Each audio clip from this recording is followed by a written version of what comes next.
Ancient art culture और religion, ये portion है। कल जो है मीडिएवल वाला होगा पोर्शन, परसों जैन धर्म और अगले दिन बौद्ध वो जैन धर्म के बाद बुद्ध, ये 4 टॉपिक पढ़ना है।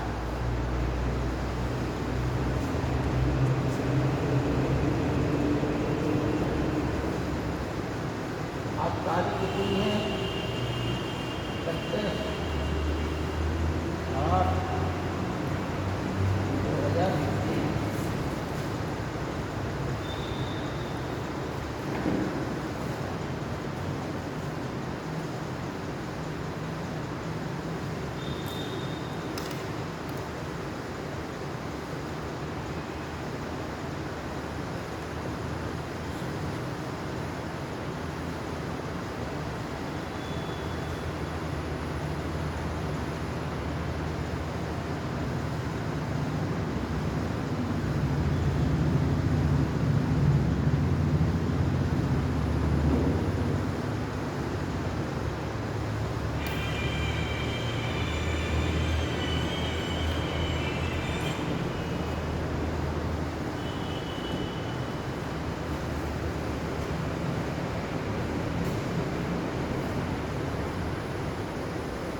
इनके बारे में लगभग कई चीज़ें हमने जो है स्पष्ट की हैं आप लोगों के सामने, ठीक है। चित्रकला के बारे में भी कुछ ऐसी चीज़ें बताई जो साधारण इतिहास की किताबों में आप लोगों को नहीं मिलेगी, ठीक। चित्रकला के बारे में हमने प्राचीन साहित्यिक साक्ष्य बताए थे आप लोगों को, रामायण काल के, महाभारत काल के, वास्तुशास्त्र के प्रमाण बताए थे। इसी संदर्भ में हमें आगे बढ़ना है, ठीक है। एक तो पुनर्रिवीजन हो जाएगा हम लोगों का टॉपिक का, जो तथ्य छूटे हैं उन तथ्यों पर चर्चा हो जाएगी, वो तथ्य बताए जाएंगे, ठीक है ना। बकाया यदि कभी आप लोगों को लगे संशय किसी भी टॉपिक पर, मतलब पूछ सकते हैं आप लोग निसंकोच, जब टॉपिक खत्म हो जाए करेगा, ठीक है। तरीका यही है, खुली हुई जो है पूछे आप लोगों को, ये जो पूछना हो वह पटक ऐसी चीज़ें ना पूछिए जिससे शिक्षा का कोई मतलब ही ना। कम्पिटिटिव सवाल पूछिए, समझ गए, इतिहास से रिलेटेड पूछिए, ठीक है। जो टॉपिक पर पढ़ाई हो रही है उस टॉपिक से संबंधित पूछिए, हम लगभग आपको बताने का प्रयास करें, ठीक है। और आप लोगों को ये मालूम है इतिहास जो है एक बहुत बड़ा बृहद टॉपिक है, हरि अनंत हरि कथा अनंता वाली स्थिति है कि जहाँ से उठाओ वहीं से प्रारंभ हो जाता है, ठीक है ना। लेकिन ये भी आपको बताया कि इतिहास वास्तव में हुआ है जो तथ्यों पर आधारित हो, जो साक्ष्यों पर आधारित हो, जो अन्वेषण पर आधारित हो, जो उत्खनन पर आधारित हो। हड़प्पा जब आर्य लोग ये अंग्रेज लोग भारत में आए तो ये लोग ये कहते थे कि भारत जो है कि कोई प्राचीन सभ्यता नहीं है, और आर्यों से ही, वैदिक काल से ही भारत में सभ्यता का विकास हुआ। लेकिन जब अंग्रेज लोग भारत में आए तो उन्होंने ये बातें बताई थी। बाद में यही अंग्रेज लोग जब उत्खनन कर रहे थे, रेलवे लाइन डाल रहे थे, तो वहाँ पर उन्हें हड़प्पा नाम के स्थान पर जो है एक टीला दिखाई दिया, जो रेलवे लाइन बिछाने के लिए वहाँ से मजदूर लोग क्या ईंटें ले लेके उस ट्रैक को जो है पहले नहीं बनाया जाता है, पहले ट्रैक के लिए रास्ता बनाई जाती है, फिर उस पर जो है पटरी डाली जाती है। ठीक है ना, अंग्रेजों के समय क्या है, लकड़ी डाल दी जाती थी, ठीक, मजबूत लकड़ी और अच्छी वाली लकड़ी डाली जाती थी। अब जो है क्या है, गाटर डलने लगा, ठीक, सीमेंट और ईंट का, सीमेंट है, तार है, गिट्टी है, इसका मिला के अब वो डलने लगा है। अब इस समय अंग्रेजों के समय वही विधि थी, ठीक। तो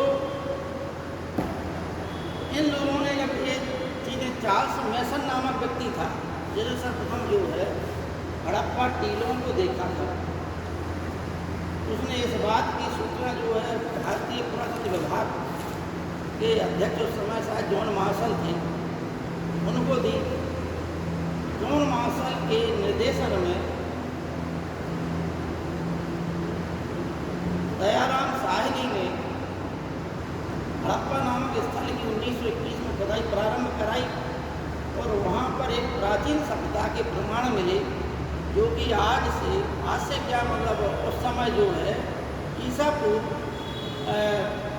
2500 वर्ष पहले ईसा पूर्व, यानी जो सभ्यता को विकसित हुए कम से कम आज से 5000 वर्ष पहले की ये सभ्यता, ठीक है ना। उस समय भारत में एक ऐसी सभ्यता जब फिर भी और जगह उत्खनन हुआ, तो आज जो है हम वहीं से प्रारंभ कर रहे हैं हड़प्पा काल से। हड़प्पा काल की चित्रकला क्या थी, हड़प्पा काल की वास्तुकला क्या थी और हड़प्पा काल की मूर्तिकला क्या थी। इसके पश्चात फिर धीमे धीमे उतरते हुए हम इतिहास के अन्य वंशों की ओर आगे बढ़ते जाए।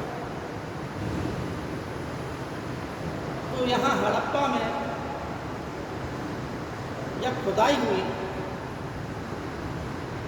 बहुत तथ्यात्मक चीज़ें बता रहे, दिमाग में बिठाइए आप, ठीक है ना।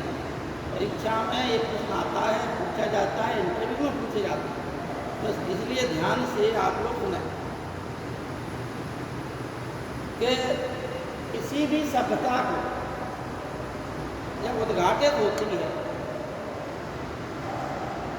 तो वो पहला स्थल कौन सा था, उत्खनन वाला स्थल हड़प्पा, ठीक है ना। हड़प्पा जो है इस नदी के किनारे है,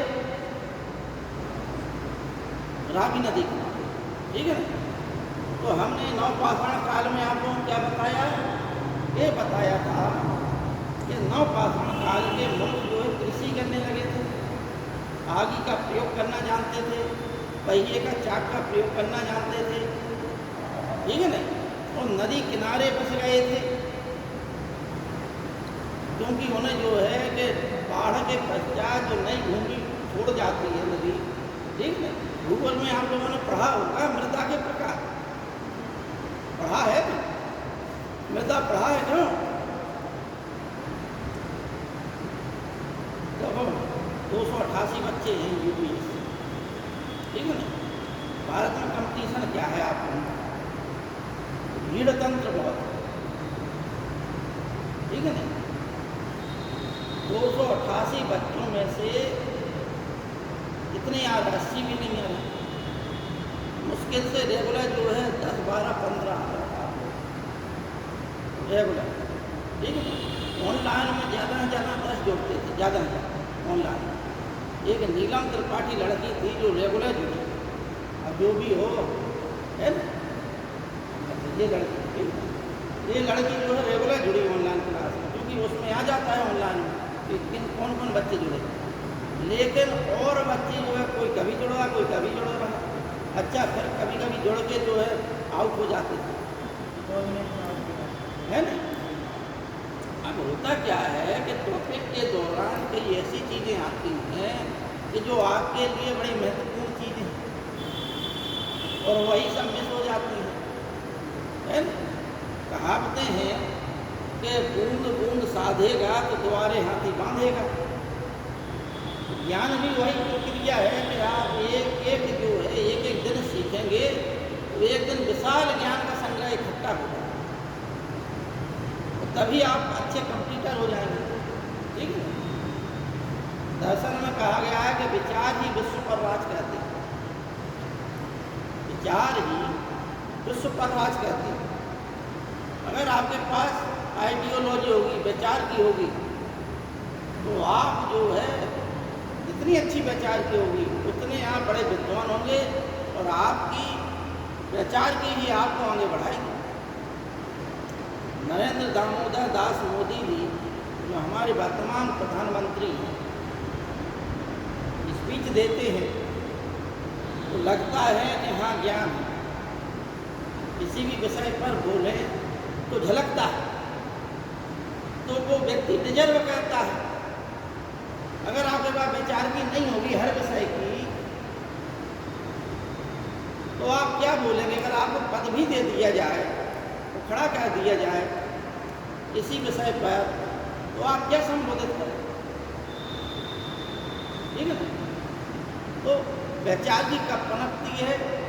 जब आप अच्छे विचारों को सुनेंगे, हर विषय के विचारों को सुनेंगे, तभी विचार की पनपती है। और ये विचार की एकाध दिन में जो है, जिसे आइडियोलॉजी बोलते हैं अंग्रेजी में, आइडियोलॉजी तभी पनपती है जब आप विचारों की सतत श्रृंखला में डूबे रहेंगे। ठीक है ना। आइए अब हड़प्पा काल की ओर। तो इस प्रकार से हड़प्पा के पश्चात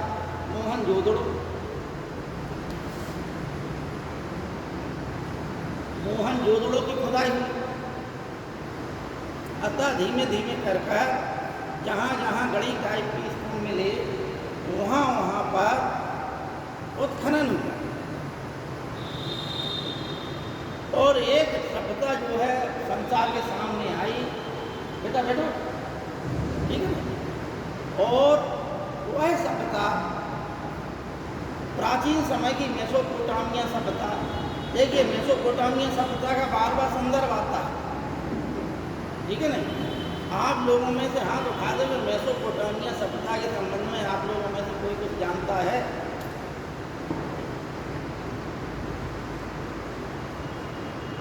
कोई नहीं जानता? हाँ बताओ। कहाँ की सभ्यता थी? ईरान।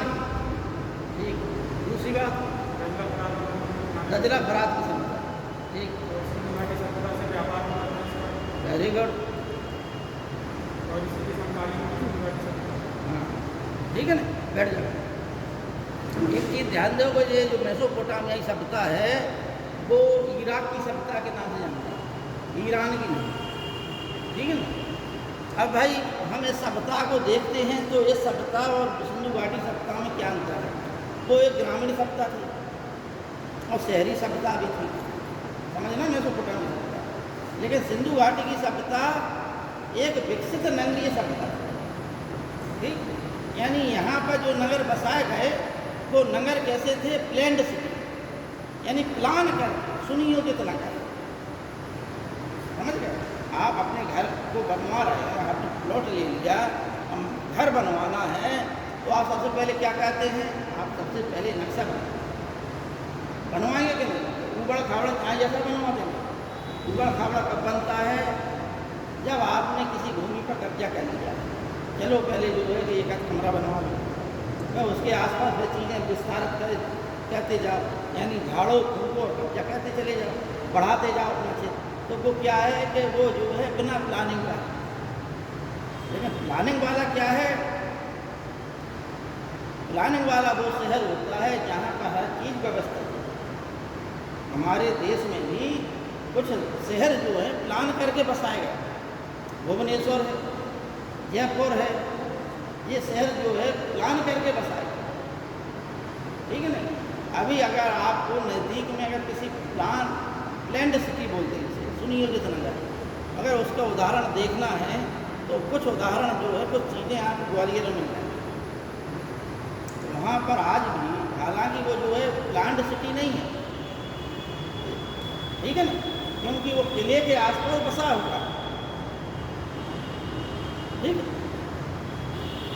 लेकिन वहाँ पर क्या है प्लांट के लिए कि अगर कहीं पर सराफा बाजार है तो पूरा ही सराफा बाजार है, जूता चप्पल का बाजार है तो पूरा जूता चप्पल का बाजार है, किताबों का बाजार है तो पूरा ही किताबों का बाजार है। ठीक है। इस प्रकार का वहाँ सिस्टम है।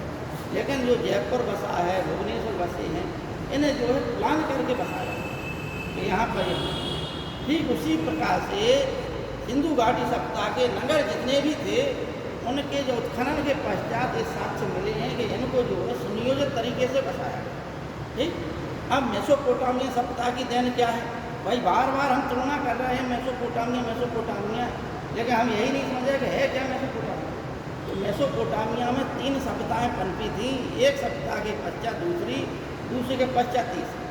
ठीक है, थोड़ा शॉर्ट में आप लोग समझा दें मेसोपोटामिया सप्ताह के बारे में संक्षिप्त रूप से कि मेसोपोटामिया में एक जो है बेबीलोन की सभ्यता, एक सुमेरियन सभ्यता और शायद एक क्रीट की सभ्यता थी। एक का हमें ध्यान नहीं, स्मरण नहीं आ रहा, लेकिन 2 सभ्यताएँ निश्चित थी, कौन सुमेरियन सभ्यता और बेबीलोनियन सभ्यता।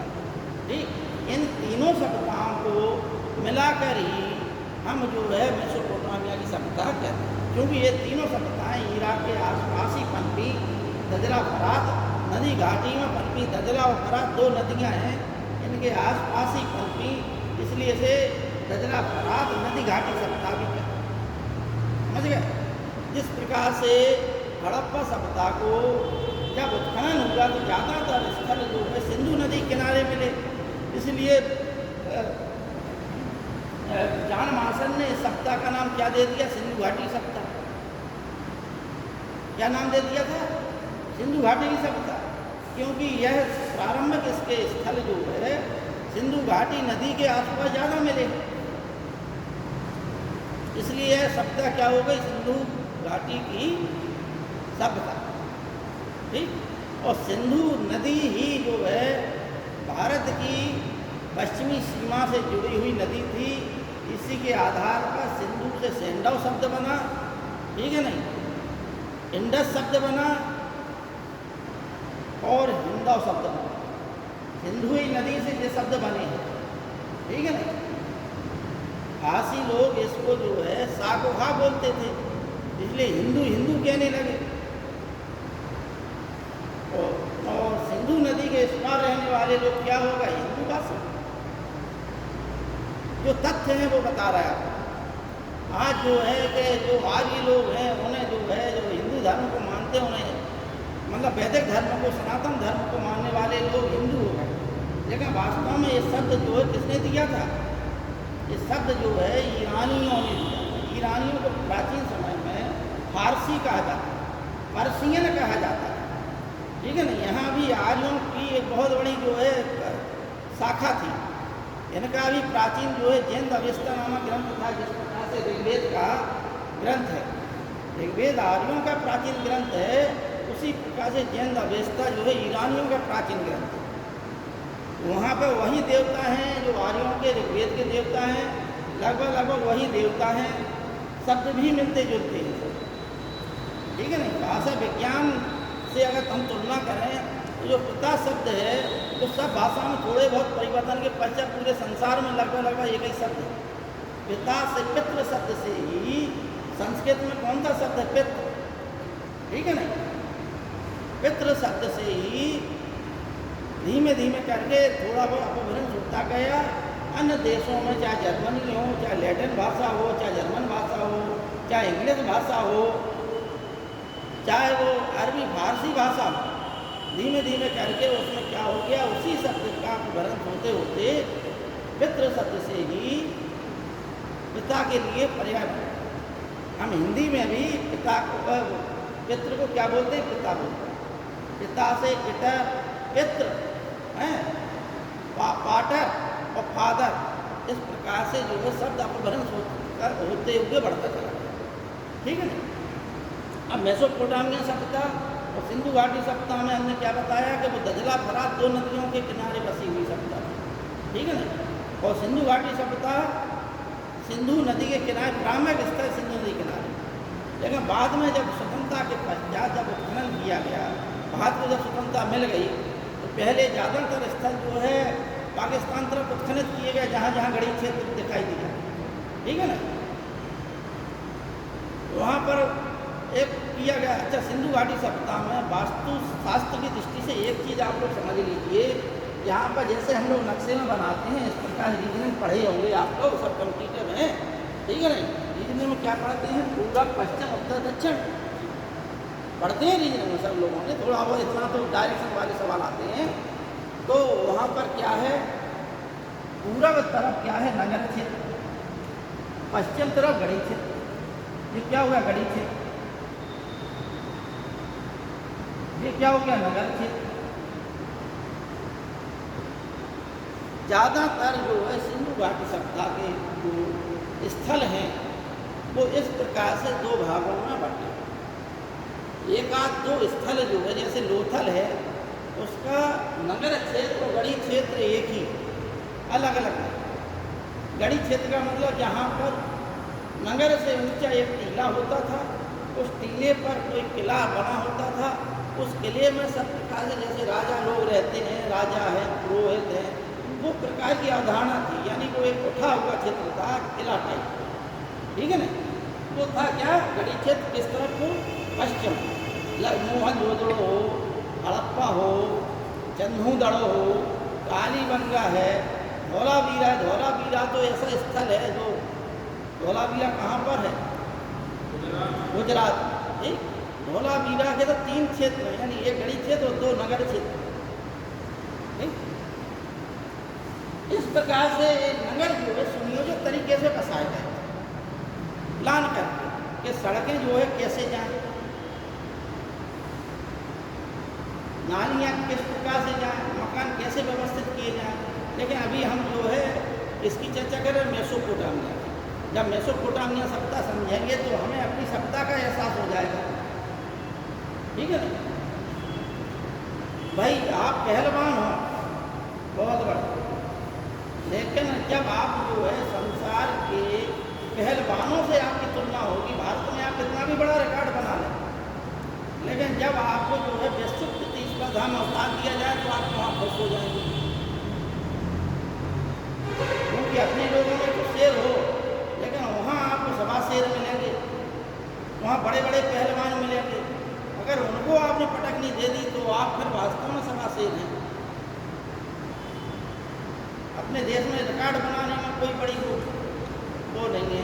लेकिन जब वैश्विक प्रतिस्पर्धा होती है, अधिक प्रतिस्पर्धा यानी दूसरे तुलना होगी, तब जो है दो चीज़ों की क्लियरिटी स्पष्ट पता चलती। उसी प्रकार से सिंधु घाटी सभ्यता की तुलना ज़्यादातर मेसोपोटामियाई सभ्यता से होती। मेसोपोटामिया की सभ्यता में जो है एक हम्मुराबी था राजा। कौन था? हम्मुराबी। संसार की पहली विधि संहिता किसने दी?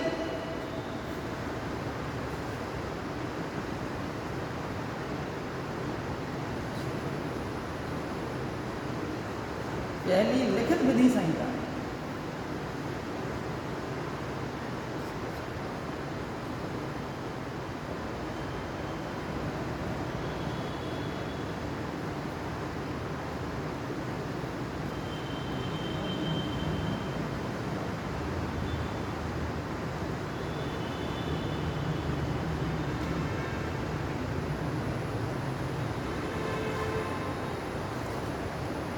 हम्मुराबी की विधि संहिता मानी जाती है, ठीक है। अब देखिए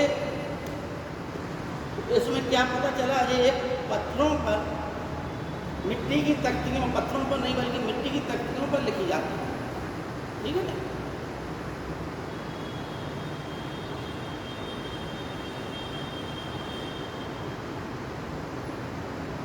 इसमें दो चीज़ें समझ में आ गई कि विधि का मतलब है लॉ। समझ गए सब? विधि का मतलब क्या होता है? लॉ। लॉ का मतलब, विधि का मतलब क्या होगा? प्रजा को प्रजा की सामाजिक व्यवस्था को, राजनीतिक व्यवस्था को सुचारू रूप से संचालित करने के लिए, नियंत्रित करने के लिए ऐसे नियमबद्ध कानूनों को एक जगह संग्रहित करके प्रजा को या जनता को इन नियमों से अवगत कराना और इन नियमों के अधीन जो है उन्हें चलवाना, इनका पालन करते हुए प्रजा इनका पालन करते हुए अपने जीवन को चलाए। यही तो विधि है। भारत का लिखित संविधान है और संसार का सबसे बड़ा लिखित संविधान भारत का है कि नहीं? लेकिन है क्या इसमें? लिखित संविधान का मतलब है कि जो संविधान में चीज़ें दी गई हैं उनका हम सब नागरिकों को पालन करें, यही तो है। तो आज से कई हजार वर्ष पहले, 5,500 वर्ष पहले, करीब 1200 ईसा पूर्व के आसपास की बात है, हम्मुराबी जो बेबीलोनियन शासक थे। कौन सा शासक था? बेबीलोनियन शासक। हमने आपको बताया कि 3 सभ्यताएं थी, एक सुमेरियन सभ्यता, अंदर पनपी थी बेबीलोनियन सभ्यता। उसी बेबीलोन जो है बगदाद, बाद में बगदाद हो गया, बेबीलोन ही क्या हो गया, बगदाद शब्द हो गया, ठीक है ना, जो इराक में है। वहाँ पर इसमें एक चीज़ समझ में आई कि जब लिखित संहिता है, ये क्या हम बात कर रहे हैं, लिखित संहिता थी।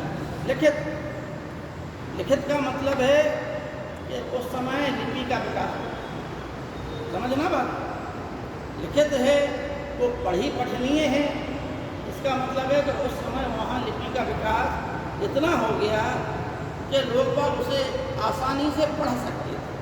बात को समझना। अतः मेसोपोटामियाई सभ्यता क्या प्रमाणित करती है? मेसोपोटामियाई सभ्यता ये प्रमाणित करती है कि लिपि का आविष्कार करने वाला संसार का पहला देश मेसोपोटामिया की सभ्यता।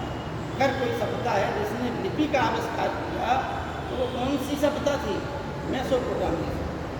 क्योंकि सिंधु घाटी की सभ्यता बहुत चित्रात्मक सभ्यता है, और वह सभ्यता अभी तक जो है, भाव का मतलब है कि जो भावनाओं को प्रदर्शित कर, शब्द बना दिए, वो भावनाओं को प्रदर्शित कर रहे हैं, इसलिए भाव चित्रात्मक लिपि कहते हैं सिंधु घाटी सभ्यता की लिपि को। वह जो है आज तक पढ़ी नहीं जा सकी। लेकिन मेसोपोटामिया की सभ्यता के जो अक्षर हैं वो जो लिपि शास्त्री हैं उन लोगों ने पढ़ लिए हैं, और पढ़ने के पश्चात सभ्यता का विकास, कैसे विकास हुआ, ये लोग कहते हैं कि मिट्टी का जो है, मिट्टी की तख्तियाँ बनाते हैं। अब क्या काय की तख्तियाँ आती हैं? पत्थर की आती हैं, सिलेटा बोलते हैं लोग। प्राचीन समय में ये लोग क्या है, मिट्टी की तख्तियाँ बनाते हैं और उस पर लेख लिखते थे, और उन लेख लिखने के पश्चात उन्हें आग में जो है पका लेते थे। ठीक उसी प्रकार से इन लोगों ने बड़े बड़े जो है पुस्तकालय भी बनाए। उन पुस्तकालयों में इनकी लिखी हुई पट्टिकाएँ लिखी हुई, ठीक है। गिलगामेश की कथा, एक योद्धा था गिलगामेश, उसकी कथा भी जो है इसी सभ्यता की देन है। ये पत्थरों पर, उन तख्तियों पर लिखी हुई है कथा, ठीक है। संसार की अगर सबसे प्राचीन लिखित अगर कथा कही जाए तो गिलगामेश की कथा है, क्योंकि वो लिखित है, ठीक है। इस प्रकार से मेसोपोटामिया की सभ्यता की क्या अंकगणित जो है उसका ज्ञान भी मेसोपोटामिया ने दिया। मेसोपोटामिया से फिर भारत में आया वो ज्ञान, अंकगणित का ज्ञान। सूर्य को पंचांग मानते थे, सूर्य के हिसाब से उनका पंचांग चलता था। संसार में 2 ही प्रकार के पंचांग चलते हैं, या तो सूर्य के हिसाब से चलता है पंचांग जो 30 या 31 दिन का होता है। सप्ताह के दिन भी इनके निश्चित थे, 7 दिन का सप्ताह होता था। माया सप्ताह जो मतलब अमेरिका में पनपी है, दक्षिणी अमेरिका और उत्तरी अमेरिका बीच में पनपी, उसमें भी जो है इस प्रकार के नक्षत्र शास्त्र थे, जो वहाँ पर मंदिर बनते थे, वहाँ से ज्योतिषी देखते थे। भारत में आप लोगों को हमने पढ़ाया था कि भारत में ज्योतिष का ज्ञान किससे आया? ज्योतिष का ज्ञान यवनों से। यवन जो है, सिकंदर कौन था? यवन था। तो वहाँ से यवन लोगों ने सबसे प्रथम जो है ज्योतिष शिक्षा सीखी। गार्गी संहिता में उल्लेख, पतंजलि के महाभाष्य में उल्लेख, गार्गी संहिता में लिखा हुआ है कि यवन बर्बर हैं, लेकिन फिर भी वो पूजनीय हैं, क्योंकि ज्योतिष का ज्ञान हम लोगों ने उन्हीं से सीखा, ठीक है ना। क्या होगा कि पश्चिम से कुछ चीज़ें हम लोगों ने सीखी, ठीक। सूर्य पंचांग भारत जो संबद्ध है, जो विक्रम संबद्ध है, काय पे आधारित है? सूर्य पंचांग। जबकि इस्लाम धर्म का जो हिजरी संबद्ध है वो किस पे आधारित है? चंद्र पंचांग। ठीक, देखिए सब तथ्यात्मक बातें बता रहा है आप लोग, है नहीं। 7 दिन मेसोपोटामिया, 30 या 31 दिन का दिन होता था मेसोपोटामिया। अंक गणित का ज्ञान मेसोपोटामिया, लिपि का ज्ञान मेसोपोटामिया, विधि संहिता मेसोपोटामिया। लेकिन व्यापार वाणिज्य अन्य देशों से होता था। नगरों का विकास सर्वप्रथम यहाँ से विकसित हुआ है, भारत में भी हुआ। हालांकि उस समय रहमान ढेरी जो है एक स्थल है जहाँ पर सबसे पहला जो है भारत का नगरीकरण का पहला प्रमाण रहमान ढेरी, ठीक है ना। नगरीकरण का पहला प्रमाण रहमान ढेरी से मिलता है भारत। इस प्रकार से मेसोपोटामिया की सभ्यता ने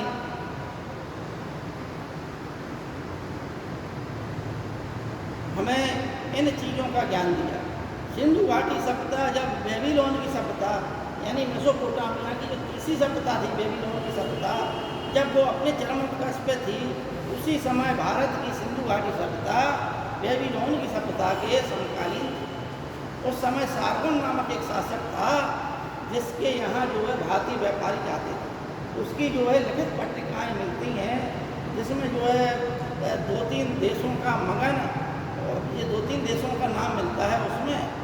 उनमें से जो है एक की मेलुहा नामक स्थान की जो है साम्यता हड़प्पा सभ्यता से सिंधु घाटी, ठीक है ना। जैसे हरि यूपिया शब्द जो है ऋग्वेद में आया है, तो हरि यूपिया की साम्यता किससे क्या दी गई? हड़प्पा।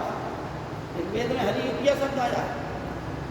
लेकिन सार्गोन जो शासक था उसके लेखों से ये प्रमाणित होता है कि उस समय जो है 2-3 देशों से उसका व्यापार होता था। उसमें एक देश का नाम मेलुहा था। मेलुहा का समीकरण सिंधु घाटी सभ्यता से लगा है, ठीक है ना। तो हम लोगों ने क्या जाना? हम लोगों ने ये जाना कि भारत की जो सिंधु घाटी सभ्यता है वो वास्तव में प्लान करके बसाई गई। अतः इसके पहले 2-3 बातें निश्चित हैं कि यहाँ जो लोग आए या तो बाहर से आए और वो पहले से ही मालूम थे, या फिर यहाँ पर जो गांव थे, गांव से कस्बे बने होंगे। अब वो जब मेसोपोटामिया सभ्यता के संपर्क में आए, वहाँ देखा, व्यापारी समझने में जाते होंगे, उनको देखा तो वहाँ से प्रेरणा लेते हुए उन लोगों ने भारत में फिर जो है नगरों का विकास किया। ठीक, नगरों का विकास कैसे होता है आपको बता दें। मेसोपोटामिया सभ्यता में नगरों का विकास कैसे होता है? विकास ऐसे हुआ कि वहाँ के मंदिर बनाए गए। नगरों का विकास कैसे होता है? या तो कारखाने स्थापित हों, या तीर्थ स्थान, ठीक है ना, या कोई ऐतिहासिक स्थान। इन 3 प्रकार से नगरों का विकास होता है, ठीक है ना। मान के चलिए बांदा में ही 4-6 कारखाने खुल जाएं, बड़े बड़े इंडस्ट्री वाले आ जाएं, तो अभी बांदा क्या है? नगर, महानगरी श्रेणी में नहीं आया है ना। लेकिन जब कारखाने स्थापित हो जाएंगे तो बाहर के लोग भी यहाँ नौकरी के लिए आएंगे, तो धीमे धीमे बांदा की जनसंख्या बढ़ती चली जाएगी और ये जो है एक बहुत बड़ा महानगर बन जाएगा। उसी प्रकार से हरिद्वार है, इलाहाबाद है, बनारस है, ये क्या है? धार्मिक स्थल। अयोध्या है, धार्मिक स्थल। यहाँ पर क्या है कि कोई ना कोई धार्मिक केंद्र है, मंदिर है, देवी देवता की पूजा होती है, वहाँ लोग आते हैं, बसते हैं। कुछ लोग आते हैं वहाँ दर्शन करने के लिए, तो अन्य लोग इसलिए बस जाते हैं कि वहाँ उनका व्यापार चलेगा, जीविकोपार्जन के साधन बनेंगे। क्योंकि जो आएगा वो 1-2-4 दिन रुकेगा, तो वहाँ होटल खुल जाएंगे उनके लिए। वो भोजन करेगा, भोजन के लिए होटल खुल जाएंगे, खाने के लिए ढाबा खुल जाएंगे, ठीक है ना। मंदिर के लिए, चढ़ौती चढ़ावा के लिए और दुकानें खुल जाएंगी। अब ये सब क्या है कि एक स्थान जो है सबको रोजगार दे रहा है। टैक्सी टेम्पू वालों को, पर्यटक लोग आएंगे, दर्शनार्थी आएंगे, उन्हें जो है टैक्सी टेम्पू वालों को भी जो है आर्थिकोपार्जन होगा। 100 बात की एक बात ये है कि धीमे धीमे करके उस नगर का विकास होगा। ठीक यही प्रक्रिया मेसोपोटामिया के नगरों का हुआ कि पहले वो क्या है गांव थे, फिर वहाँ पर जो है उस गांव में क्या है एक मंदिर बसा। उस समय मेसोपोटामिया में मंदिरों को जिगुरात कहा जाता है। क्या कहा जाता है? जिगुरात।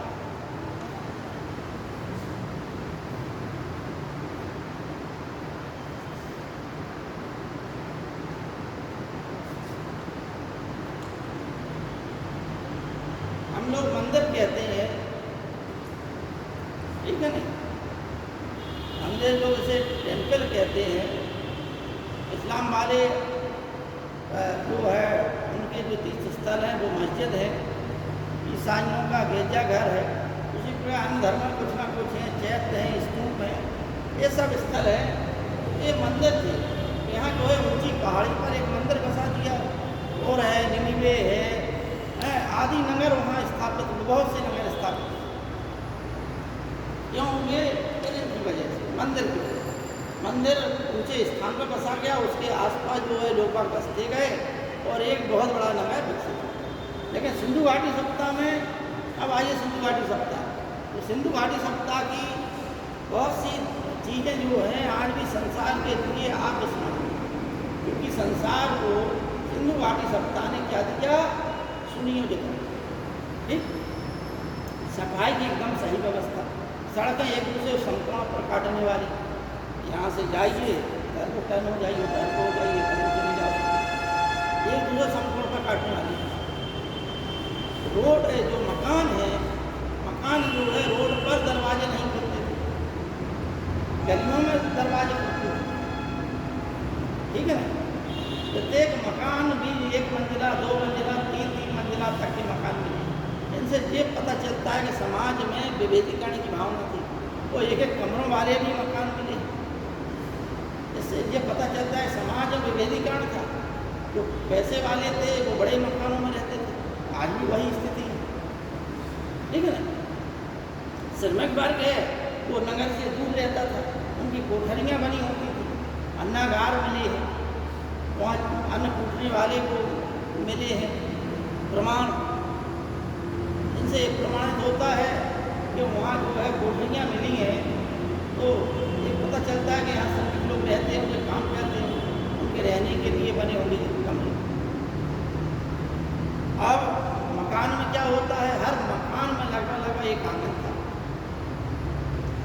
कुछ मकानों में जो बड़े लोगों के मकान थे वहाँ पर खून की भी व्यवस्था थी, और जो गढ़ी क्षेत्र है यहाँ भी एक आध कुआं होता था। नगर क्षेत्र में भी जो मकान बनते थे वहाँ भी कुछ संभ्रांत लोगों के घरों में कुआं होता। प्रत्येक मकान में एक आंगन होता था, आंगन के चारों ओर कमरे होते थे। एक साइड में क्या होती थी? रसोई घर, ठीक है ना। एक तरफ स्नान के लिए कुआं बना होता था। अब इसके बाद देखिए पानी की क्या व्यवस्था थी। मकान जो है पक्की ईंटों के बने होते थे। लोथल, कालीबंगा और एक स्थान और है भारत में जहाँ जो है 3 स्थानों से कच्ची ईंटों के प्रमाण मिले। लेकिन नालियाँ जो है, नालियाँ पक्की ईंटों से ही बनती थी। लेकिन सिंधु घाटी सप्ताह के मकान जो है पूर्णतः अगर पूर्ण मूल्यांकन किया जाए तो सिंधु घाटी सप्ताह के मकान काय के बने थे? पक्की ईंटों। जबकि ऐसा प्रमाण जो है मेसोपोटामिया में नहीं। तुलना होती जा रही, समझ में आ रही आप लोगों पर? एक तो ये होगा पक्की ईंटों के मकान सिंधु घाटी सप्ताह। अच्छा, फिर नालियाँ बनी। नालियों मतलब पानी, बरसात का पानी कैसे निकले, इतनी दिन का पानी कैसे निकले? तो वो मकान के अंदर जो है एक नाली होती थी। वो नाली जो है गली में खुलती थी। आपको बताया कि गली में ही दरवाजे होते थे, मुख्य सड़क की वो दरवाजे नहीं खुलते थे जैसे आजकल खुलते हैं। उस प्रकार से उस समय सिंधु घाटी सप्ताह में नहीं था। मकान गलियों में खुलते थे, मकान के दरवाजे, ठीक है ना। और गलियों में जो है मकान का नालियों के माध्यम से, छोटी मोरी के माध्यम से पानी घर का गली की नाली में आता है। गली की नाली प्रत्येक मकान का पानी जैसे आजकल नहीं है, प्रत्येक मकान का पानी काय में जाता है तो गली में नाली की आता है कि नहीं आता? बिल्कुल वही सिस्टम था। अब जो नाली है गली वाली, वो जो है रोड किनारे वाली नाली के किनारे मिलती थी।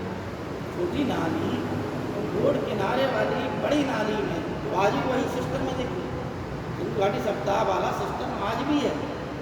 और जो है बड़ी नाली जो है पूरे पानी को ले जाकर शहर के बाहर छोड़ देती थी। वही सिस्टम आज लगा हुआ है कि नहीं लगा? लगा हुआ है।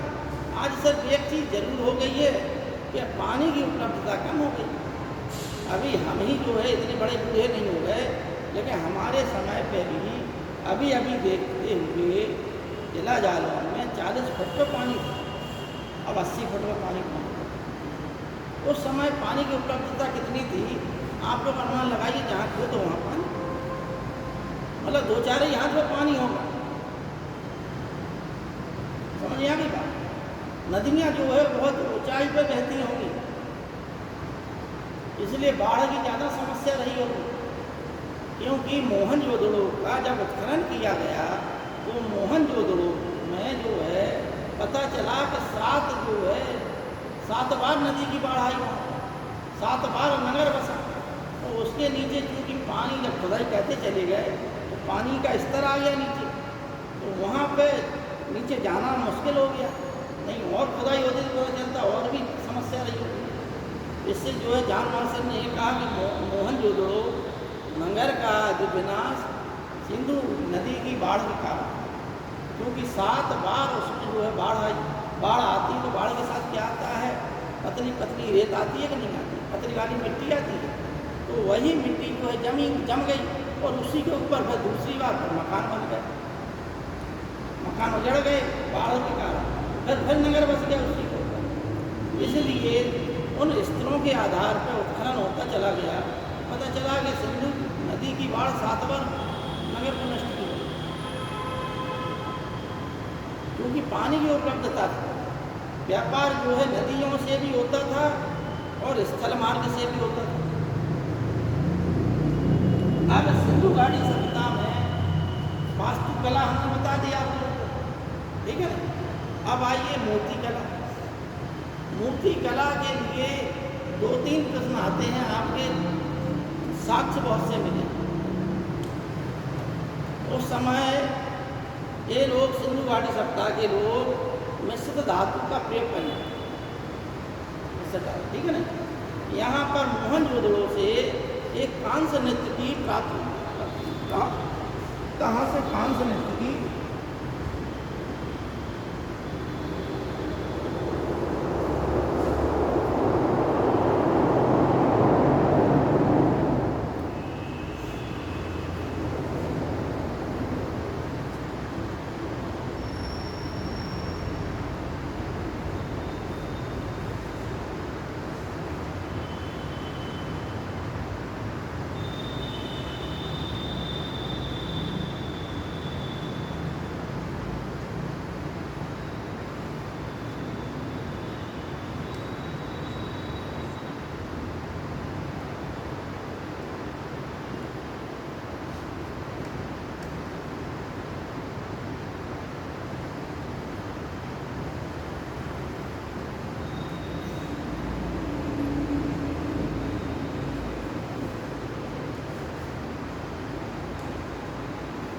कांस्य नृत्य का मतलब है कांसा तांबा और टिन से मिलकर बनता है कि नहीं बनता? बनता है। तो इसका मतलब है कि ये लोग 2 धातुओं के मिश्रण से, 2 धातुओं मिलाकर कांसा जो है मिश्र धातु है। तांबा और टिन को पिघलाकर एक निश्चित अनुपात में मिलाने से कांसे का निर्माण होता है। तो कांसा जो है कांसे की नृत्य की मिली हुई है, डांसिंग गर्ल, जो एक हाथ ऐसे रखे हुए है, एक हाथ उसका उठा हुआ है, जिसपे वह क्या है, एक हाथ में तो चूड़ा पहने, ठीक है ना। कहाँ से मिली है? मोहनजोदड़ो से ही एक मोहर मिली है।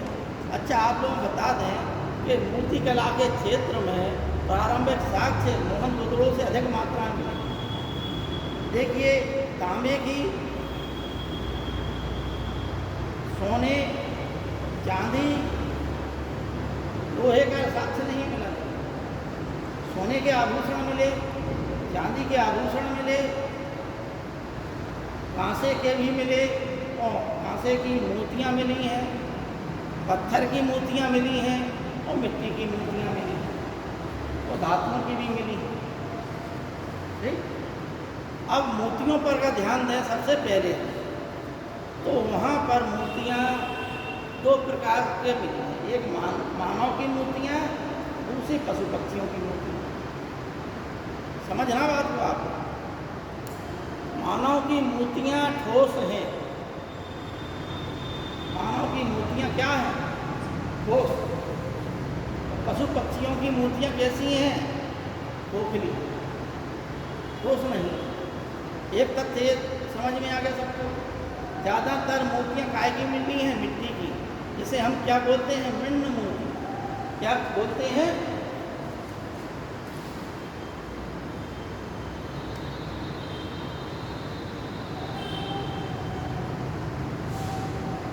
मृण्म मूर्तियाँ, ठीक है ना?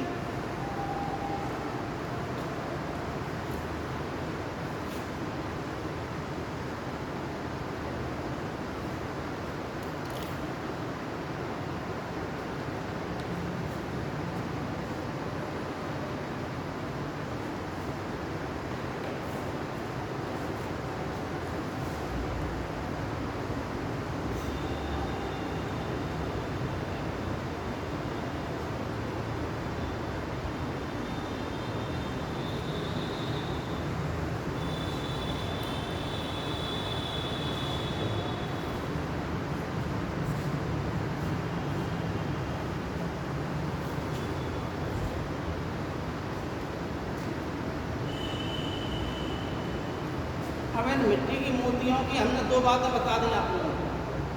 क्या क्या बता दी? दो बातें। एक तो मानव की मूर्तियाँ मिली हैं, दूसरी पशु पक्षी। इसमें मानव की मूर्तियाँ क्या है? ठोस है, और पशु पक्षियों की मूर्तियाँ खोखली। मानव मूर्तियों में सबसे ज़्यादा मूर्तियाँ नारियों की मिली। किसकी मिली है? नारियों, लेडीज, ठीक है ना?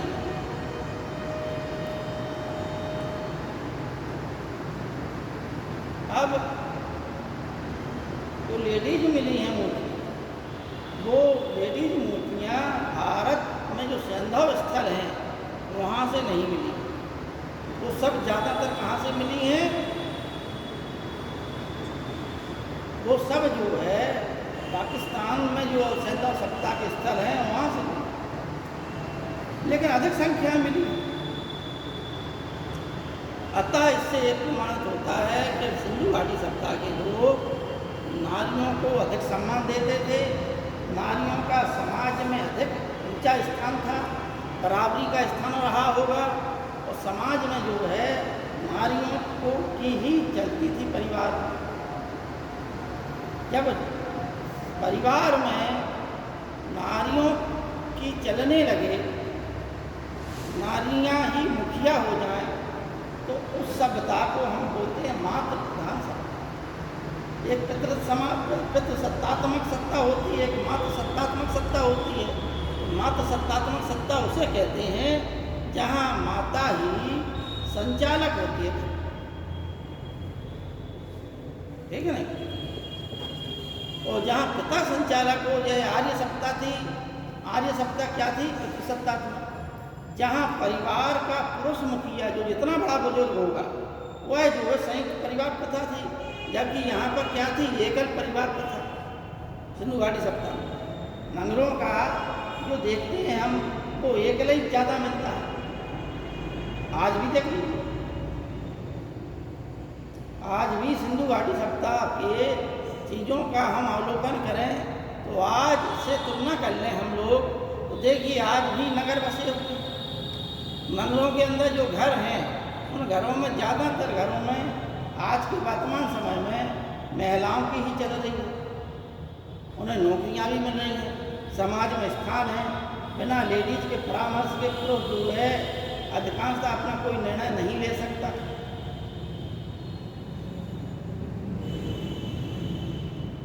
तो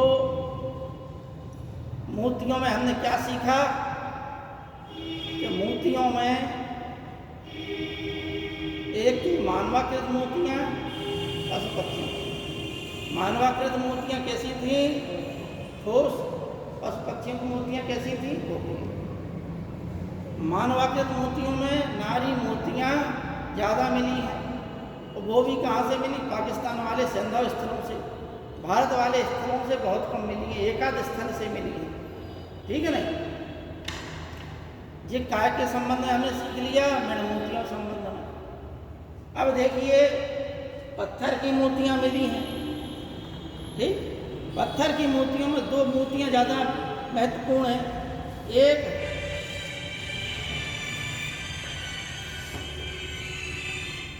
हेलो, अरे नमस्कार,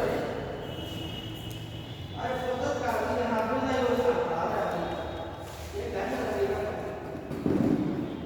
अरे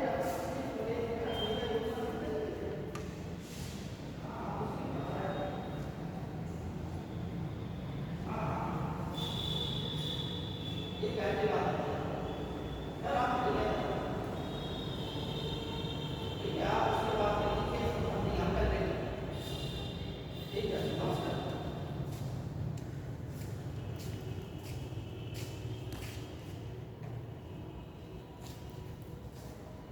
पुरुष की अलंकरण युक्त पाषाण मूर्ति मिली है। कहाँ से मिली है? मोहनजोदड़ो से। अब ये अलंकरण युक्त का मतलब है कि उस पुरुष के जो है मूंछ साफ है, मोती में दाढ़ी दाढ़ी है, दाढ़ी है उस पाषाण मूर्ति। वह जो है एक कंधा उसका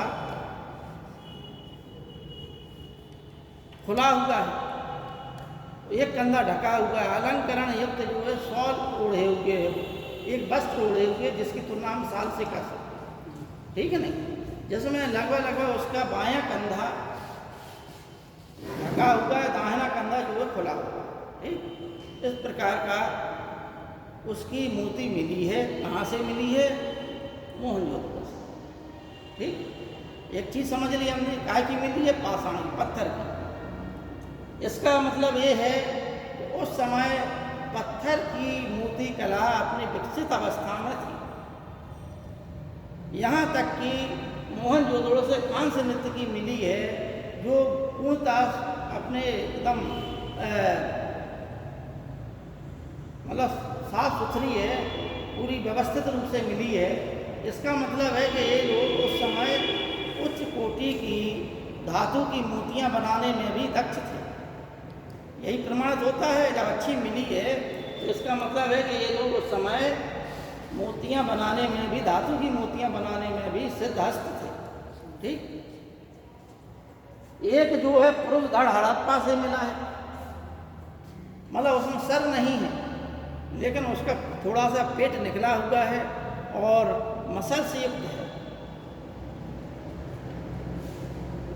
ठीक है नहीं? जिससे यह प्रमाणित होता है कि शरीर सौष्ठव पर भी ये लोग ध्यान देते हैं। देखिए, हम लोगों ने गांधार कला की एक दिन चर्चा की थी, लेकिन भारत में वास्तव में मूर्ति कला जो है सिंधु घाटी सभ्यता से ही विकसित हो गई थी।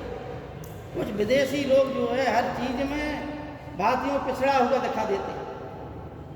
जब विवेकानंद जी ने पहली बार शिकागो धर्म सम्मेलन 1893 में अमेरिका के शिकागो धर्म सम्मेलन में जब भाषण दिया, तब संसार की आंखें खुली थी कि अरे ये लोग तो इतने शिक्षित हैं भारतीय, कि नहीं हम लोग शिक्षित करेंगे तो ये मूर्खता है। और इसके पहले जो है लॉर्ड मैकाले, विलियम बेंटिंग के कार्यकाल में अंग्रेज लोग इतने अहंकारी थे कि वो लोग ये समझते थे कि ये लोग अशिक्षित हैं, इन्हें कुछ ज्ञान ही नहीं। इनके एक कमरे भर किताबों का जितना ज्ञान है वो हमारी एक अलमारी की किताबों के बराबर है, मैकाले ने कहा। यहाँ तक कि उन्होंने रंग भेद नीति भी अपने अंग्रेजों ने। उनके जो क्लब होते थे उसमें भारत में जो क्लब होते थे, होटल होते थे, जहाँ पे अंग्रेज लोग ही अलाउ थे, वहाँ पे तख्तियाँ लिख देते थे, the dogs and Indians are not allowed. मतलब कुत्तों और भारतीयों का प्रवेश वर्जित है। समझ गए? लेकिन जब मैक्स मूलर ने वेदों का अध्ययन किया और जब विवेकानंद जी ने भाषण दिया 1893 में, तब जो है संसार की आंखें खुली। अरे हम जिन लोगों को ये जान रहे थे ये लोग मूर्ख हैं, ये लोग शिक्षित नहीं हैं, असभ्य हैं, कपड़ा पहनना नहीं जानते हैं, वो तो ये है विश्वगुरु की स्थिति में। इनका ज्ञान इतना है कि अभी हम लोग ही नहीं पहुंच पाए। भाई आज भी जो है हम लोग जिस कल्चर को जी रहे हैं, विवेकानंद जी ने कहाँ से, तो भारतीयों को अशिक्षित माना गया, इसलिए विवेकानंद जी को पहले दिन सबसे अंत में संबोधित करने के लिए 1-2 मिनट का टाइम दे दिया, तुम क्या बोल पाओ। लेकिन जब उन्होंने अपना भाषण दिया कि my dear American brothers and sisters, अंग्रेज लोग जितने बैठे थे सब चौंक गए। इस बात से चौंक गए,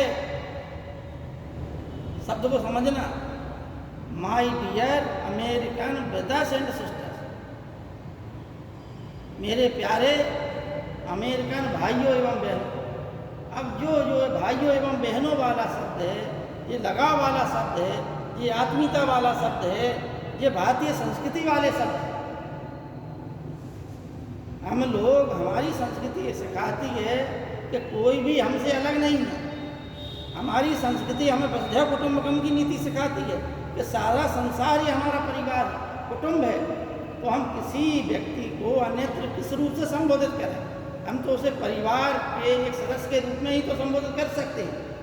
आज भी वही परंपरा हमारी संस्कृति में है। तो अंग्रेज लोग चौंक गए सब।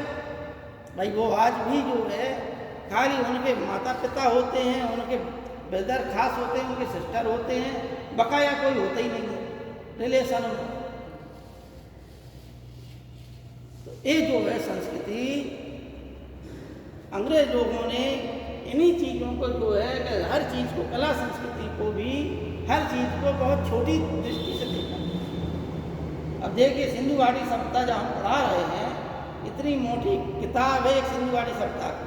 अगर आपको समझना हो किसी को, तो हम जो है वो पूरी किताब इतनी मोटी रखी, किरण कुमार पलियाल नाम है उनका, दिल्ली से पब्लिश्ड होती है। अगर मंगाना हो तो मंगा के अध्ययन भी कर लीजिए।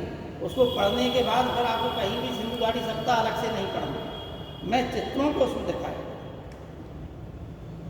ठीक है ना, एक एक चीज दिखाई गई हो सिंधु घाटी सभ्यता। अनेकों मूर्तियां मिली हैं। तो ये पुरुष धड़ जो है, जैनी लोग ये कहते हैं कि हमारा आदि पुरुष, आदि जैन तीर्थंकरों का है, ठीक। इसी प्रकार से मोहनजोदड़ो में ही एक बृहद स्नानागार का अवशेष मिला है, जिसकी चर्चा हम कर चुके हैं। अब ज़्यादा इस संदर्भ में चर्चा नहीं करेंगे और आगे भी बढ़ना, ठीक है नहीं। बहरहाल तांबे की मूर्तियाँ थी, तांबे के बस 2 चीज़ों का अंकन नहीं मिला है, एक घोड़े का नहीं मिला है, ठीक है ना, घोड़े का नहीं मिला सिंधु घाटी सभ्यता में। अच्छा एक चीज़ और, हम जब इतना बता दिया विस्तृत रूप से, तो एक चीज़ और ध्यान दें आप लोग। वो चीज़ क्या देना है, प्रारंभ में हमने बताया कि जब इस सभ्यता का उत्खनन हुआ तो ये सभ्यता जो है सिंधु नदी किनारे फैली थी। अतः जॉन मार्शल ने इसको नाम जो है क्या नाम दे दिया, सिंधु घाटी की सभ्यता, ठीक, द इंडस सिविलाइजेशन। लेकिन जब जो है स्वतंत्रता के पश्चात भारत के जैसे मान लो राजस्थान में कालीबंगा, ठीक है नहीं, हरियाणा, बनावली, राखीगढ़ी, गुजरात में लोथल, धोलावीरा, रंगपुर, ठीक है नहीं, मेरठ में आलमगीरपुर, जम्मू में देमाबाद आदि स्थलों पर उत्खनन हुआ जहाँ पर सिंधु घाटी सभ्यता के साक्ष्य मिले। तो ये पता चला कि यह सभ्यता दक्षिण तक जो है प्रवेश कर चुकी है। दक्षिण भारत, महाराष्ट्र तक इसके प्रमाण मिले, ठीक है, उधर जम्मू कश्मीर तक इसके प्रमाण मिले, इधर जो है बलूचिस्तान तक इसका प्रमाण मिला, और इधर जो है मेरठ तक मिले हैं इसके प्रमाण। मेरठ के आलमगीरपुर तक जो हिंडन नदी के किनारे है। क्या है बेटा?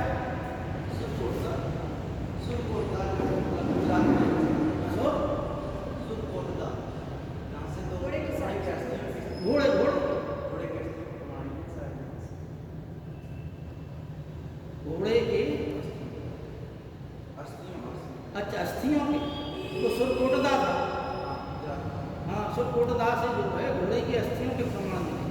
राणा भिंडई से भी घोड़े की अस्थियों के प्रमाण, अब ये पढ़ा नहीं, सुरकोटदा राणा भिंडई से मिले हैं।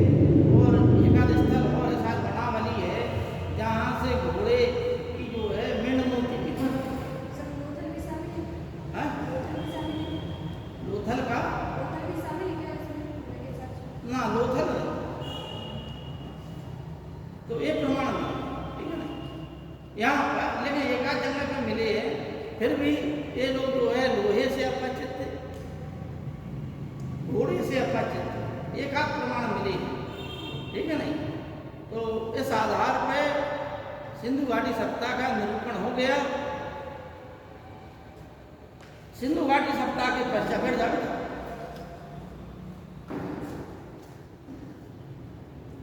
मूर्ति कला हो गई है। अब देखिए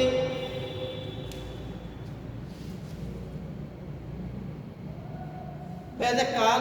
वैदिक काल क्योंकि वैदिक लोग ग्रामीण लोग थे, कृषि प्रधान थे, लड़ाका थे, दार्शनिक थे, ठीक, लोहे के हथियार चलाने वाले थे, लोहे का ज्ञान हो गया था। इस प्रकार से वैदिक लोग जो है सप्ताह पंक्ति, 4 वेदों का निर्माण होगा, उपनिषदों का होगा, आरण्यकों का होगा, और यहाँ पर जो है कुछ चीज़ों वैदिक काल में मिलती हैं, लेकिन उनके साक्ष्य नहीं है, साहित्यिक साक्ष्य है, ठीक है ना। कि उस समय जो है कि अश्विनी कुमार ने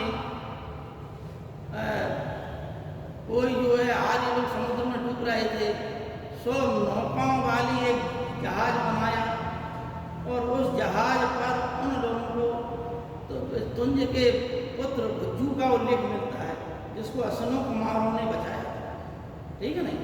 इस प्रकार से उस समय नौकायन का भी उल्लेख मिला है। कम उल्लेख मिले हैं मूर्ति पूजा के, क्योंकि ऋग्वेद काल में जो है कौन थे? प्रकृति पूजक, ठीक है नहीं, कौन थे? प्रकृति पूजक। फिर बहुदेववादी हो गए, तो जो कुछ इनका पनपा उत्तर वैदिक काल में पनपा।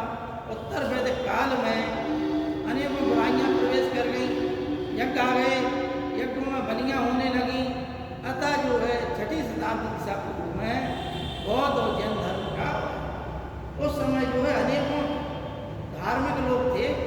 जैसे एक अजित केश कम्बलन थे, 6 प्रमुख लोग माने गए, जिनमें से एक निगंठनाथ पुत्र को ही क्या कहा गया? महावीर, ठीक है।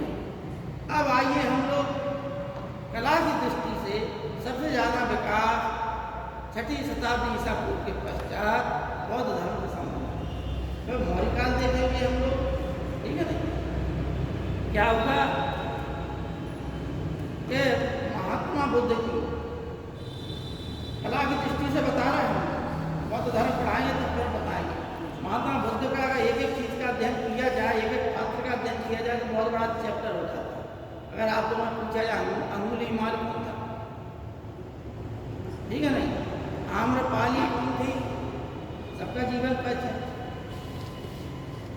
एक एक का अध्ययन किया जाए बहुत बड़ा हो जाता है। इस समय हुआ क्या था कि एक चीज दिमाग में हमेशा बैठाए रखिए कि वैदिक काल में जिस सामाजिक संरचना का निर्माण हुआ था वह सामाजिक संरचना 6वीं शताब्दी ईसा पूर्व यानी उत्तर वैदिक काल के से ही इसमें अनेकों बुराइयां प्रवेश कर रही। इसमें सामाजिक, जब सामाजिक क्षेत्र में बुराइयां प्रवेश करती हैं तो सामाजिक संरचना से ही सब चीजों का विकास होगा, ठीक है ना। 4 वर्णों की बताया, फिर उसमें क्या है कि 2 वर्णों को ज्यादा सताया जाने लगा, अतः इन 2 वर्णों का मन में जो असंतोष था और ब्राह्मणों का अधिक वर्चस्व स्थापित हो गया था समाज में, ठीक है नहीं, क्योंकि वो जो है बड़े बड़े यज्ञ कराते थे, राष्ट्रीय यज्ञ, वाजपेयी यज्ञ, श्रोत्रामणि यज्ञ, अश्वमेध यज्ञ और पुरुषमेध यज्ञ, अग्निष्टोम यज्ञ, सोम यज्ञ, अनेकों यज्ञ के प्रमुख यज्ञ, कुछ कुछ दास यज्ञ। सिविल सर्विस की परीक्षा आपने लिया तो दास यज्ञ का आयोजन कब होता है, जिसे दर्श बोलते हैं, दास, ठीक है, अमावस्या के दिन होता है। एक बार उत्तर प्रदेश की सिविल सर्विस परीक्षा पूछ लिया था, ठीक है नहीं, ये अमावस्या के दिन ही होता है दर्श यज्ञ। इन यज्ञों का सबका विधि विधान है, कभी वैदिक काल पढ़ाइए तो आपको ये जो है यज्ञों का भी आपको वर्णन करके बता देंगे। अब आइए, महात्मा बुद्ध का महापरिनिर्वाण कहाँ होगा, उसी नगर में, ठीक, उसी नगर में महात्मा बुद्ध का महापरिनिर्वाण होगा और महात्मा बुद्ध के महापरिनिर्वाण के पश्चात उनको मतलब महात्मा बुद्ध को जलाया गया, ठीक। देखिए, सिंधु घाटी सभ्यता के लोग अपने मृतकों का संस्कार 3 प्रकार से करते थे, ठीक। मोहन लोग क्या बोलते हैं, मेसोपोटामिया के लोग अपने लोगों को क्या है, कहीं प्रमाण को जलाने के लिए मिले हैं, कहीं प्रमाण उन्हें दफनाने के, ठीक है ना। सिंधु घाटी सभ्यता के लोग 3 प्रकार का अंतिम संस्कार करते थे। एक पूर्ण रूप से दफना देना, व्यक्ति मरा उसको गड्ढा खोद के दफना दिया, जैसा इस्लाम धर्म। एक पास में होता है, जैसा व्यक्ति मर गया है उसको उठा के जंगल में फेंक दिया, जंगली जानवर उसके मांस सांस त्वचा सब खा गया। अब क्या बची, 2-4 दिन बाद गए, देखा हड्डियां बची हैं, उन हड्डियों को जो है किसको कह दिया, उसमें कलश में, वो कलश को उगाड़ दिया पारसियों में। और एक अंतिम संस्कार था, वो दाह संस्कार, तो व्यक्ति को जला, ठीक है ना।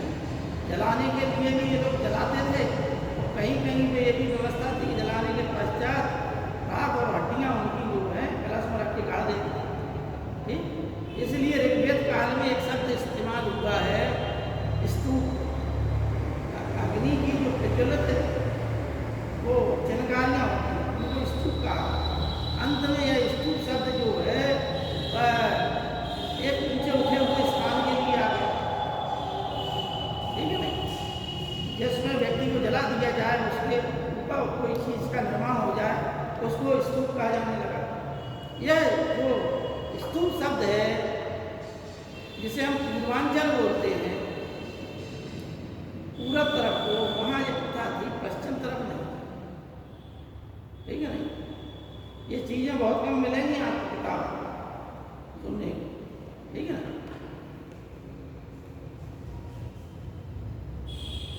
अब जब महात्मा बुद्ध का महापरिनिर्वाण हो गया, उनको जला दिया गया, तो एक द्रोण नामक ब्राह्मण ने, ध्यान देना, द्रोण नामक ब्राह्मण ने उनके अस्थि अवशेषों को 8 भागों में बांटा। किसने बांट दिया? द्रोण नामक। ठीक, बौद्ध धर्म पढ़ाएंगे तो हम आप लोगों को और भी रिविजन करा देंगे इन चीज़ों का। ठीक, अभी इसी सप्ताह कराना है।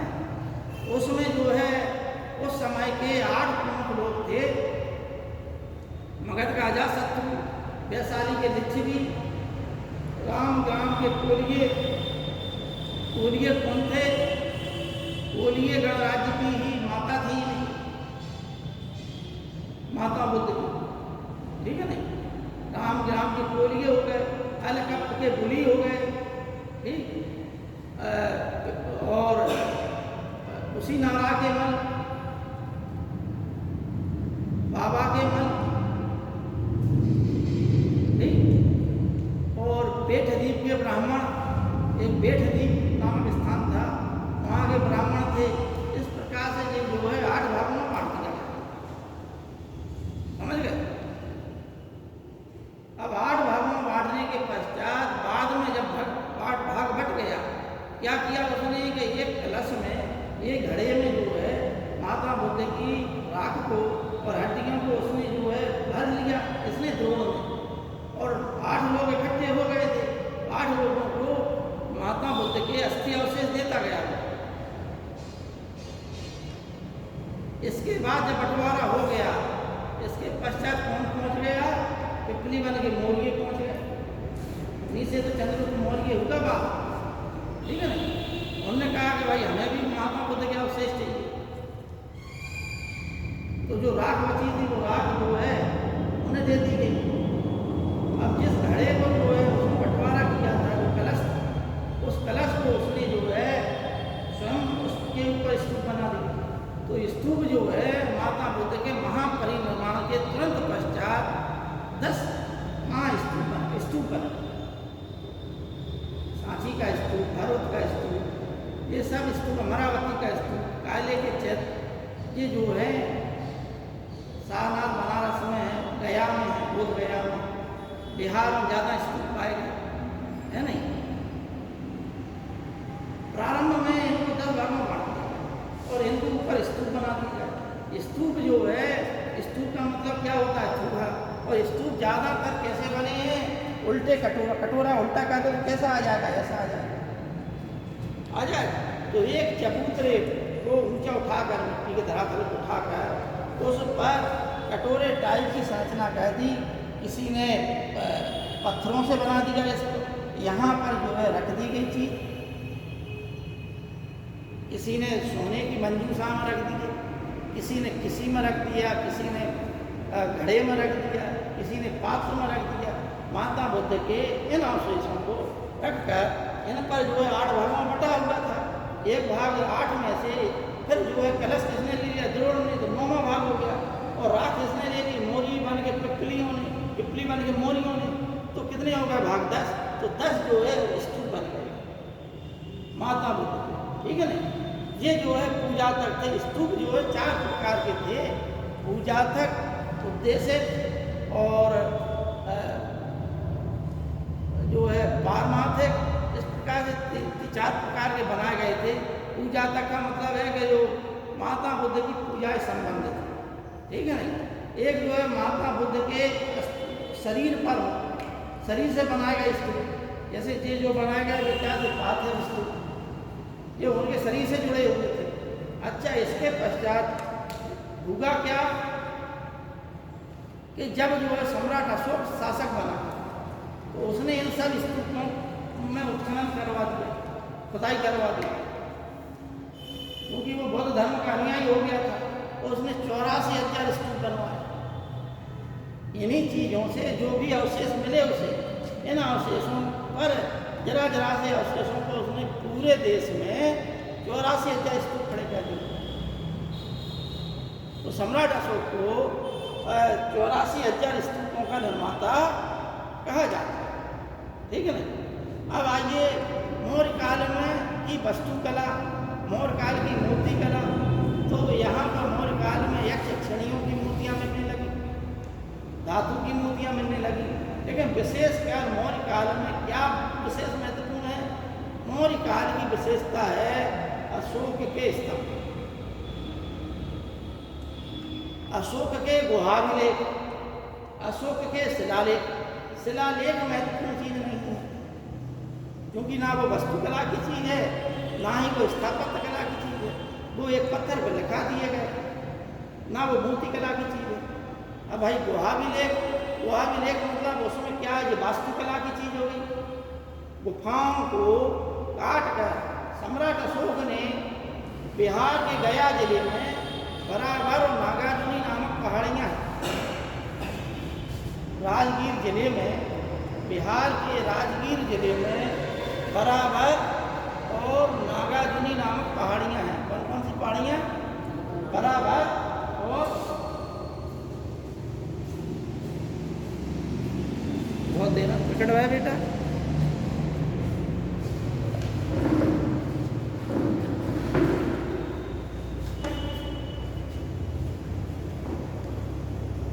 बराबर और नागार्जुनी नामक पहाड़ियाँ हैं।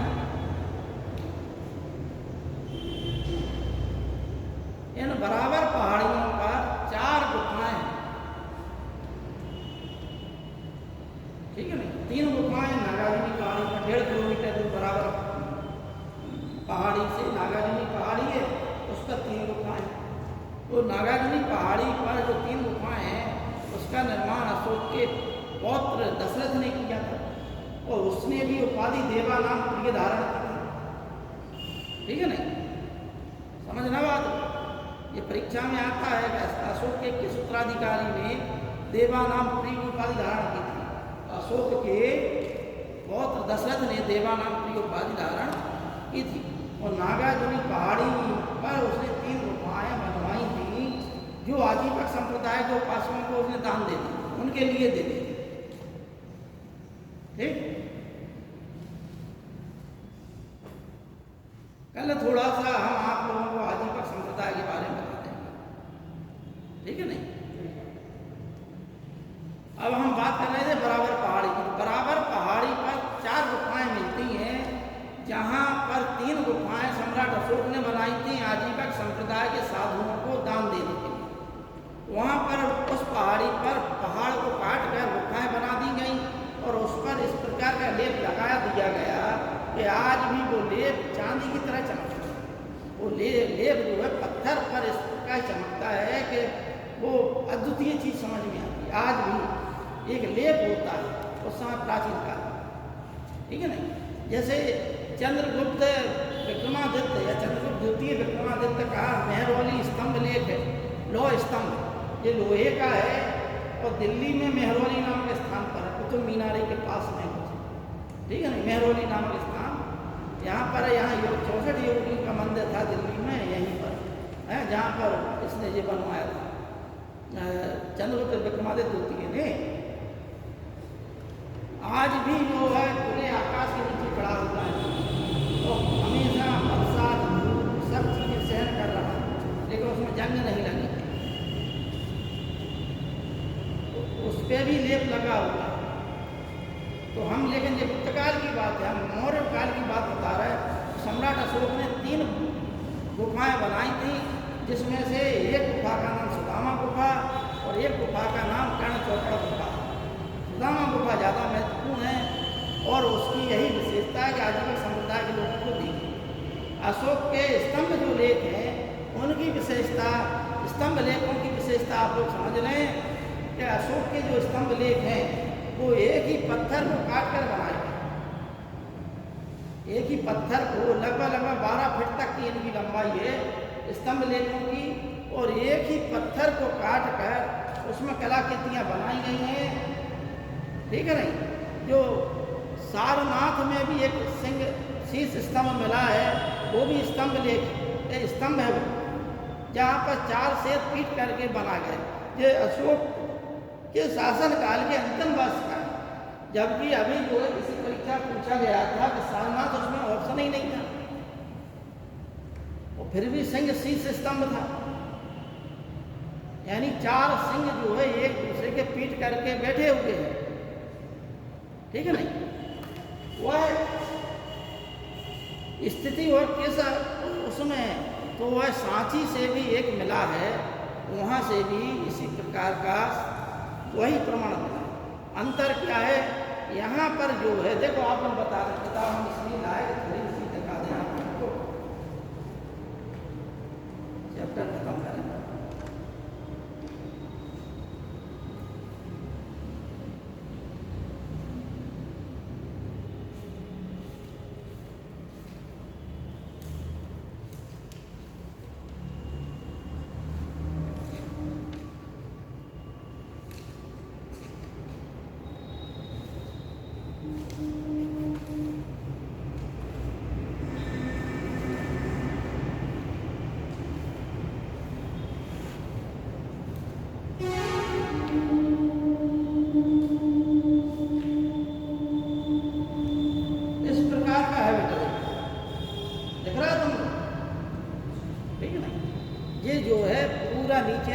नीचे से पत्थर चौड़ा है, ऊपर को वही पत्थर क्या है सकरा होता चला। यहाँ पर ये घंटे के आकार की एक चित्र बना दिया गया, पत्थर उसी पत्थर को काट, और फिर यहाँ पर एक एसटी बना दी गई। इसी एसटी में जो है चार जानवर हैं, एक दो ये चार जानवर, घोड़ा परीक्षा में पूछा जाता है, घोड़ा, सांड, हाथी और शेर, ठीक है नहीं। और दो जानवरों के बीच में एक चक्र बना है, इस चक्र में 24 तीलियां हैं, समझ गए आप। इस प्रकार से अशोक ने, इसके ऊपर क्या है शेर है, और यहाँ भी जो है एक चक्र बना है।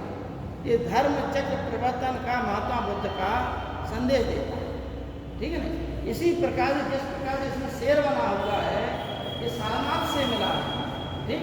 उसी प्रकार से अन्य लेख भी मिले हैं स्तंभ वाले, उनसे जैसे रामपुरवा है, शंकिसा है, शंकिसा में हाथी बना हुआ है, जैसे यहाँ पर ये बना होता है उसमें हाथी बना हुआ है, रामपुरवा में सांड बना हुआ है, ठीक। ये चीज़ें आप लोगों को ध्यान देना है।